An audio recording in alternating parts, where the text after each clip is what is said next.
I sort of feel the same way as my good friend, Mr. Gonzalez. This is like deja vu. We've been talking about this for a long time and seems to be not getting much answers. I mean, the chairman and I visited New York City probably close to 2 years ago. We met with the leadership in the NYPD. It was probably one of the most rapidly growing drone use in the country.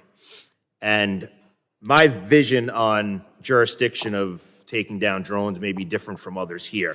But first, I think it's important to quickly focus on stuff back at home. I mean, these drones over New York and New Jersey, flying over critical infrastructure, flying over some of, whether it's the Verrazano Bridge or others, I mean, I have to agree with my colleagues. The fact that we continue to say that we don't know what they are, we don't know what they're doing, I mean, the American people are looking at us and they think that we're lying to them because they think, how could you possibly not have answers to drones flying over some of the most critical airspace in the country?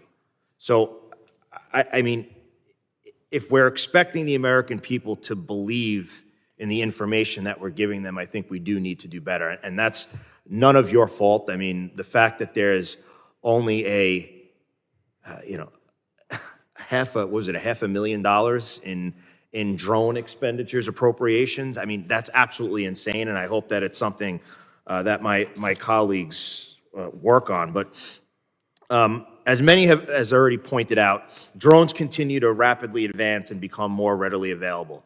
Along with the expansion, threats from drones being used by bad actors have only increased, as all of you have mentioned. Right now, counter-UAS authorities are restricted from local law enforcement agencies, leaving it largely in the hands of federal agencies. So, Mr. Wigman or Mr. Wheeler, very simple questions. Do federal agencies have the ability to assist local law enforcement agencies with their counter-UAS capabilities everywhere and every time it's needed? Not today. That's what we're seeking from the Congress. Yep. Yeah, that's absolutely correct. Are there events and places that would benefit from counter-UAS capabilities that federal agencies are simply not able to cover? Absolutely. There are. Yes. All right. In your submitted statement, you both said, quote, we need to empower state, local, tribal, and territorial law enforcement agencies across the country, which are primarily responsible for keeping our citizens safe at the local level, to take the steps needed to protect their communities from the emergency threat. This past year, right in my district, in the middle of my district in Nassau County, we hosted the 2024 International Cricket World Cup, including the India-Pakistan match. While there were drone-related threats from ISIS ahead of the tournament, the federal government was only able to assist with their counter-UAS capabilities for a small portion of the tournament. What is the current impact of local law enforcement not having these authorities? And I'll leave that to any of you. Well, I think that's the main thing, is the capacity.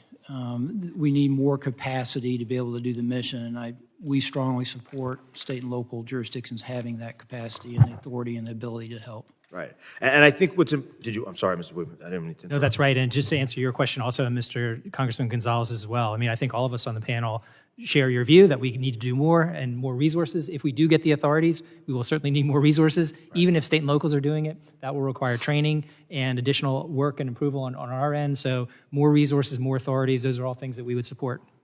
Yeah, and I think it's important to point down and to spread the message, because I think there's a lot of false information being spread about law enforcement agencies trying to say that, well, they don't want this added enforcement. They don't want to take on this responsibility. I mean, we had a hearing in this room just hours ago where the commissioner of the Nassau County Police Department, Patrick Ryder, was here, and he has been advocating in his position as commissioner, as his position as a member of the Major City Chiefs, that this is something that local law enforcement agencies, not only do they need it, they want it. And I think that we have the opportunity throughout this country to make sure that law enforcement agencies, there is some sort of consolidation. There are many law enforcement agencies that border one another that could help each other deal with this, I'll call it a burden, but this added burden.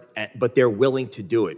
Why? Because it makes sure that people can be kept safe. We can make sure that in instances like the World Cup back in my district, or as Mr. Jimenez was talking about the Summer Games in Miami, I mean, to depend on the federal government, and the federal government is telling us, well, we can only help you some of the time, even when you have threats from ISIS, I mean, that's a huge problem.